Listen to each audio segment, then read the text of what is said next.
Hello all, welcome back to Law with Subhadra Malsami. So imagine waking up in a world where every online action you take is meticulously tracked, analyzed, and monetized. Your personal preferences, purchase history, even the places you visit. Now, this is not a science fiction. This is our digital reality. So as technology evolves, so do the concerns about the data privacy. The question isn't just about who holds your data, but how securely and ethically they can be managed.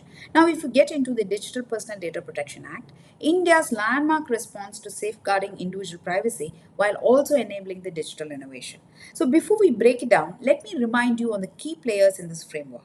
Now, the data principle, that is you, the individual whose personal data has been collected. Next is the data fiduciary, the entity that determines why and how your data is going to be processed. Then is the consent manager, an independent body that helps you to manage your data rights. Then is the data protection board, the watchdog that ensures the compliances and enforces penalties. Now let's dive into the core aspects of the act, keeping in mind the draft rules. So first angle is the notice and consent, which is the foundation of your privacy. One of the most critical aspects of the act is the explicit itemized notice and informed consent. This means companies or organizations should provide a clear, specific, and transparent notice before collecting your data. They have to explain why they need your data. They have to give you an easy way to withdraw your consent at any time.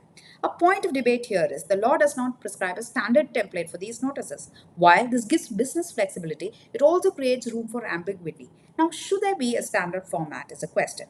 Now, coming to protection of the children's data, under this act, parental consent is mandatory for the data which is collected on the minors. Targeted advertising and behavioral tracking of children are completely prohibited.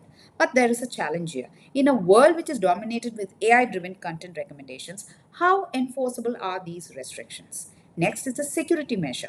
Now, this is a legal mandate and security isn't optional.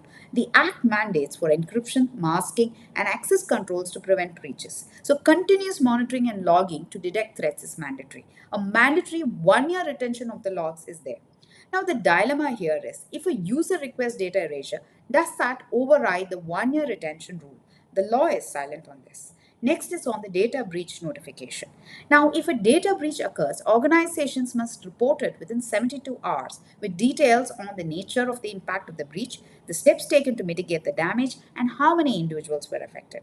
But there is no threshold for reporting a breach. So, could this lead to a notification fatigue where users are bombarded with breach alerts, reducing their effectiveness?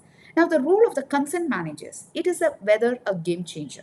Now, to simplify the consent management, the Act introduces consent managers, allowing the users to track their consent history, modify or withdraw their consent easily.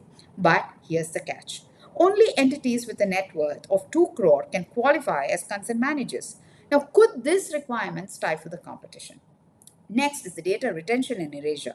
Companies can only keep personal data until the original purpose is fulfilled. The user can withdraw the consent. Before deletion, the users must also receive 48 hours of notice. But can companies delay the deletion under the guise of verification?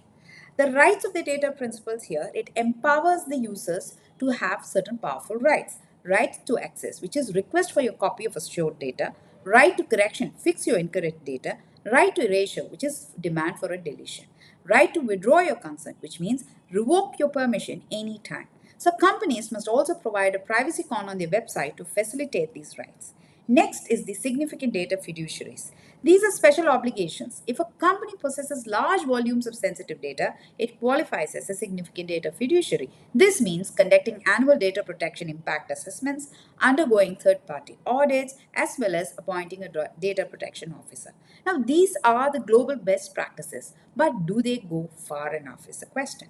Now, coming to the cross border data transfers, it is a moving target. The government can restrict data transfers to certain countries. While this aligns with EU's and GDPR, it introduces regulatory uncertainty for certain multinational business. The question is, should there be a clearer guidelines on trusted countries for data transfers?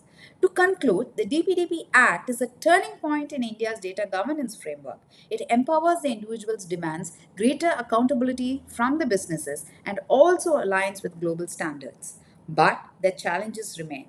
Can small businesses keep up with the compliance costs?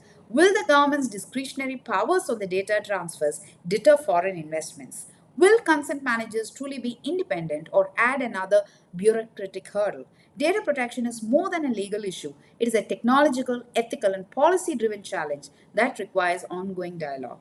As we step into a data driven future, one thing is clear: privacy is no longer a privilege, it is a right. I hope this video would have been informative. Thank you so much for watching. See you next time. Bye bye.